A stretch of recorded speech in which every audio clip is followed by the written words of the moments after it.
இந்த வீடியோவில் நாங்கள் 2024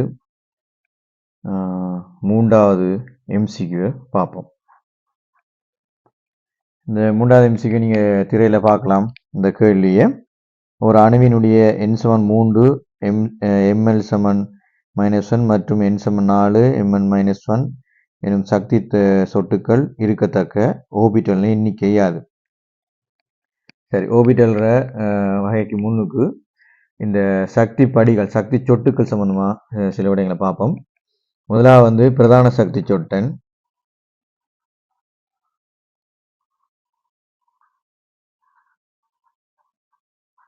சொட்டன் அதை எண்ணால குறிப்பாங்க. ரெண்டாவது பார்த்தோம்னு சொல்லிச்சுன்னா கோண உந்த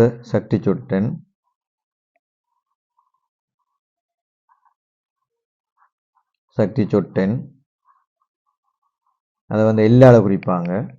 அடுத்தது காந்த சக்தி சொட்டன், அதை எம்மால குறிப்பாங்க. ML என்று குறிக்கிறது. அடுத்தது முக்கியமானது கரங்கள் சக்தி சொட்டன்,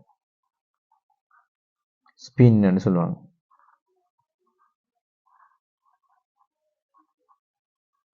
அதை MS குறிப்போம்.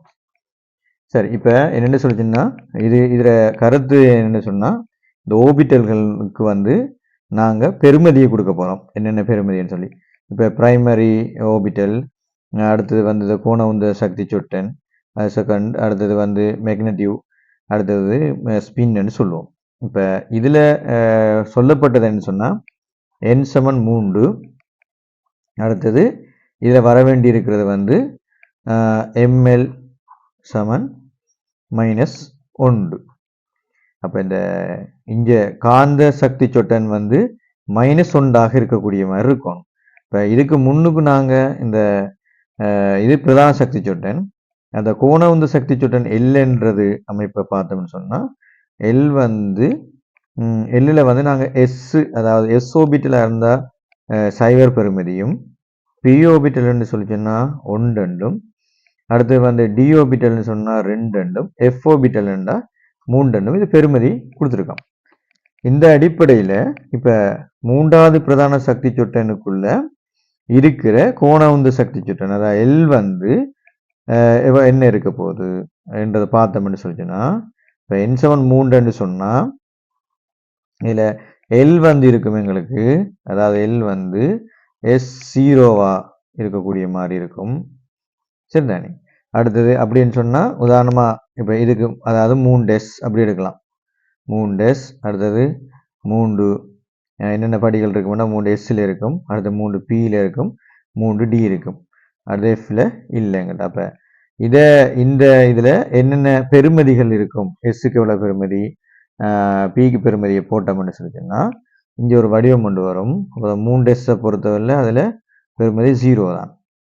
அதே இது 3pல எங்களுக்கு 1 0 +1. அப்போ 3 ஓபிட்டல் இருக்குது இதில், அதாவது x orbital, px orbital, py orbital, அடுத்தது pxy ஓபிட்டல், 3 ஓபிட்டல் இருக்க போகுது.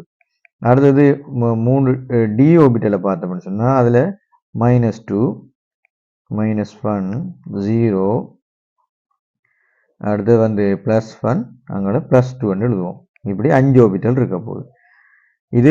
இதுக்கு அங்கே 3 இல்லாதபடி, அதாவது மூன்றாவதுக்கு இல்லாதபடியால் நாங்கள் அடுத்தது பார்த்தோம்னு சொன்னால் n 3க்கு, அப்போ n 4க்கு பார்ப்போம்.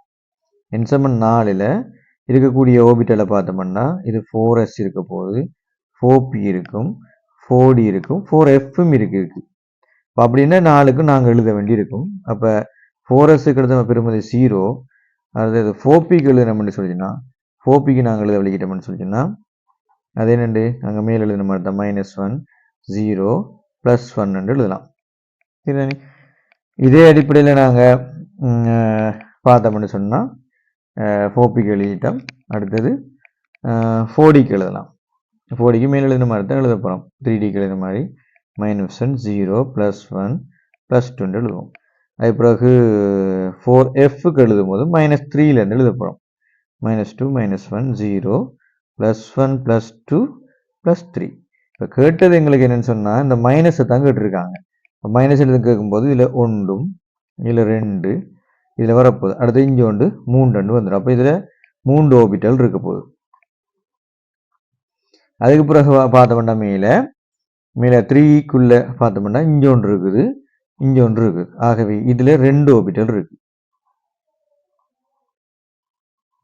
அப்போ மொத்தமாக நாங்கள் எத்தனை ஓபிட்டல் அவர் சொன்ன கண்டிஷனில் உள்ள மொத்த ஓபிட்டலை பார்த்தோம்னு சொன்னால் மொத்தமாக 3 2 5 ஓபிட்டல் இருக்கும்.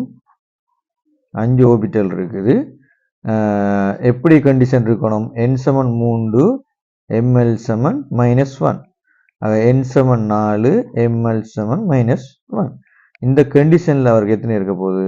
5 ஓபிட்டல் இருக்கும்.